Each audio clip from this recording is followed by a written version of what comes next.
J'ai cru en Jésus et je suis devenu une nouvelle créature.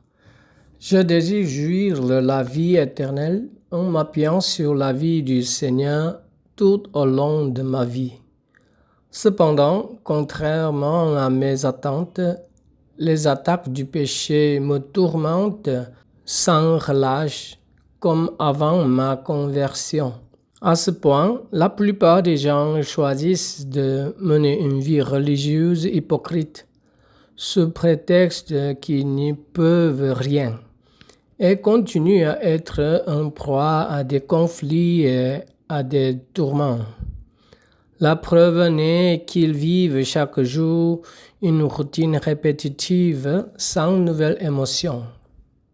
Si je ne réfléchis pas sérieusement à la manière de lutter contre le péché et de le vaincre, et si je ne le lutte pas contre le péché pour le vaincre, alors perdre contre le péché deviendra mon quotidien. Malgré cela, je continuerai à vivre en m'appuyant sur la certitude du salut, en me rappelant les paroles qui disent que je suis devenu juste. Dans ce cas, non seulement ma vie, mais aussi la communauté à laquelle j'appartiens ne connaîtront pas la victoire dans le combat de la foi et deviendront une communauté faible qui ne fait que fendre la victoire. Ce n'est pas la vie éternelle que le Seigneur attendait de nous. Pour vaincre le péché, il faut d'abord être capable de voir la réalité telle qu'elle est. Le péché habite en moi, car je ne fais pas le bien que je veux et je fais le mal que je ne veux pas. Et si je fais ce que je ne veux pas, ce n'est plus moi qui le fais, c'est le péché qui habite en moi. Je trouve donc en moi cette loi. Quand je veux faire le bien, le mal est attaché à moi. Que signifient les expressions « le péché habite en moi » et « le mal est en moi » ? Il est évident qu'elles ne signifient pas que le péché existe physiquement en moi. Le péché qui habite en moi, c'est le péché originel. Cela signifie que je ne suis jamais libre de l'influence du péché originel. Cela décrit la situation misérable d'être esclave du péché originel. L'être humain exprime par ses pensées, ses paroles et ses actes ce que le péché originel désire. On l'appelle les péchés commis. Même s'il y a une tentation extérieure, comme il s'agit finalement de pensées, de paroles et d'actes qui résultent de la volonté spontanée de l'être humain, la responsabilité des péchés commis incombe à l'être humain qui est l'auteur de l'acte. C'est pourquoi, même si Dieu nous juge selon nos actes, le pécheur qui a commis le péché ne peut pas dire « je n'ai pas pu m'en empêcher à cause du péché originel ». L'essence du péché originel réside dans un état qui provoque le mal. La moisissure se développe sur les murs d'une pièce humide et la cause en est l'humidité. Si l'humidité n'est pas éliminée, la moisissure réapparaîtra même si elle est éliminée. De même, lorsque la relation avec Dieu, source de vie, est rompue et que l'homme devient son ennemi, ses pensées, ses paroles et ses actes produisent ce qui est mauvais aux yeux de Dieu. Personne n'est libre dans ce mécanisme. Personne n'est libre à l'exception de Jésus qui a revêtu un corps humain. Tel est le destin de tous les êtres humains. Même si l'on croit en Jésus, l'influence du péché ne change pas. La relation légale avec le péché qui cherche à me dominer change, mais les désirs du péché cherchent encore plus à me captiver.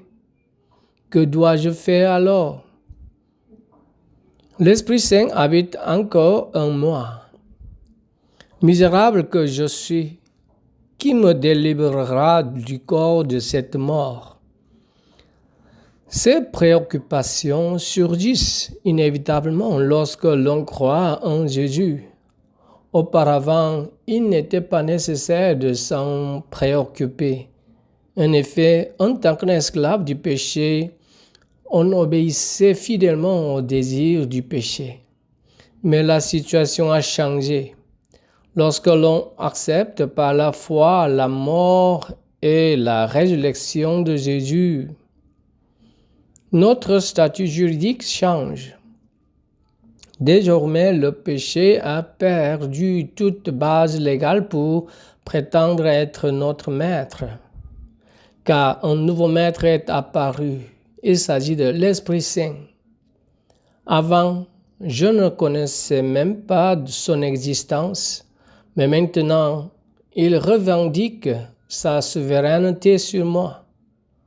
Cependant, le fait que le Saint-Esprit vive en moi et soit devenu mon maître est une chose, et le fait de lui obéir volontairement dans ma vie quotidienne en est une autre. Il est facile et confortable pour nous d'obéir à notre ancien maître, le péché, comme nous en avons l'habitude. Il est difficile de vivre en obéissant au Saint-Esprit, notre nouveau maître légal, même si nous savons que c'est mal. Car je ne sais pas ce que je fais, je ne fais point ce que je veux, et je fais ce que je hais. Car je ne fais pas le bien que je veux, et je fais le mal que je ne veux pas. Car je prends plaisir à la loi de Dieu selon l'homme intérieur, mais je vois dans mes membres une autre loi qui lutte contre la loi de mon entendement et qui me rend captif de la loi du péché qui est dans mes membres. Misérable que je suis, qui me délivrera du corps de cette mort? Je crois en Jésus et le Saint-Esprit habite en moi. Mais je continue à obéir à la loi du péché qui m'est plus familier que la loi de Dieu. Et je commets le mal que je ne veux pas faire. Cela me cause beaucoup de souffrance. Je suis un homme misérable. Personne ne peut se libérer spontanément des désirs de la chair dès qu'il croit. Pour ne pas suivre les désirs de la chair, il n'y a qu'une seule solution, connaître les désirs du Saint-Esprit. La foi chrétienne ne permet pas de jouir de la liberté simplement en s'abstenant de faire ce qui est mauvais aux yeux de Dieu. Au contraire, le secret pour jouir de la véritable liberté est d'accomplir ce qui est bon aux yeux de Dieu. Car lorsque vous étiez esclave du péché, vous étiez libre à l'égard de la justice. Quels fruits portiez-vous alors? Des fruits dont vous rougissez aujourd'hui, car la fin de ces choses, c'est la mort. Or, les œuvres de la chair sont manifestes. Ce sont l'impudicité, l'impureté, la dissolution, l'idolâtrie, la magie, les inimités, les querelles, les jalousies, les animosités, les disputes, les divisions, les sectes, l'envie, l'ivrognerie, les excès de table et les choses semblables. Je vous dis d'avance, comme je l'ai déjà dit, que ceux qui commettent de telles choses n'hériteront point le royaume de Dieu. Il faut pouvoir comparer les fruits obtenus en vivant selon les désirs de la chair et ceux obtenus en vivant selon l'esprit. C'est seulement ainsi qu'il devient possible de vivre selon l'esprit par libre arbitre. C'est la véritable obéissance. En vivant selon l'esprit, on obtient les fruits de l'esprit. Mais le fruit de l'esprit, c'est l'amour, la joie, la paix, la patience, la bonté, la bénignité, la fidélité, la douceur, la tempérance. La loi n'est pas contre ces choses. Si l'on peut comparer deux fruits, il faut ensuite décider qui suivre pour obtenir tel ou tel fruit. Il ne s'agit pas de choisir en fonction de ce que pensent les autres. C'est en étant capable de faire le bon choix devant Dieu que l'on devient un adulte doté d'une personnalité indépendante. Si même après avoir dépassé l'âge de 20 ans, on n'est pas capable de faire le bon choix devant Dieu, on peut dire que l'on n'est qu'un enfant spirituel. Une conviction stupide. Même lorsque je décide de vivre selon l'Esprit Saint, il m'arrive parfois de me demander, en raison de ma longue vie de servitude au péché, demeurerions-nous dans le péché afin que la grâce abonde? Il y a toujours quelqu'un pour avancer le raisonnement suivant. Si la grâce abonde davantage là où le péché abonde, alors je peux continuer à pécher pour que la grâce abonde davantage, n'est-ce pas? C'est l'attitude d'un pécheur qui s'apitoie sur son sort, pensant que Dieu est miséricordieux et qu'il aura pitié de lui et lui accordera davantage de grâce s'il tombe dans le péché. À ce sujet, l'apôtre Paul défend avec force la position de Dieu. Loin de là, nous qui sommes morts au péché, comment vivrions-nous encore dans le péché? Grâce au mérite de Jésus, notre relation avec le péché a été rompue. Auparavant, nous vivions dans le péché et étions séparés de Dieu, morts à Dieu. Mais maintenant, nous sommes morts au péché. C'est pourquoi, selon la logique, obéir à nouveau au désir du péché revient à prétendre être vivant alors que l'on est mort. Ce qui est une contradiction. Pour en apporter la preuve, l'apôtre Paul cite le baptême. Ignorez-vous que nous tous qui avons été baptisés en Jésus-Christ, c'est en sa mort que nous avons été baptisés. Nous avons donc été ensevelis avec lui par le baptême en sa mort, afin que, comme Christ est ressuscité des morts par la gloire du Père, de même, nous aussi, nous marchions en nouveauté de vie. Le baptême reçu par la foi en la croix et la résurrection de Jésus est un sacrement qui exprime le fait de mourir avec Jésus dans sa mort et de ressusciter avec lui dans sa résurrection. Comment celui qui est déjà mort au péché avec Jésus par le baptême peut-il revivre au péché? C'est impossible. C'est donc un avertissement sévère de Dieu qui nous demande de ne pas poser de questions absurdes et contradictoires comme celle-ci. Il y a une autre question stupide. Pécherions-nous parce que nous sommes non sous la loi mais sous la grâce? C'est une question qui va dans le même sens que la question stupide précédente. Elle est la suivante. Puisque nous ne sommes plus sous la loi mais sous la grâce, cela ne change rien si nous commettons des péchés, n'est-ce pas? Et ainsi, ils commettent des péchés tout en se justifiant eux-mêmes. Je suis sous la grâce et Dieu ne me retirera jamais la grâce qu'il m'a accordée, car Dieu est fidèle. À cela, l'apôtre Paul répond par un autre raisonnement et met en garde en disant « loin de là ». Ne savez-vous pas que, en vous livrant à quelqu'un comme esclave pour lui obéir, vous êtes esclave de celui à qui vous obéissez, soit du péché qui conduit à la mort, soit de l'obéissance qui conduit à la justice.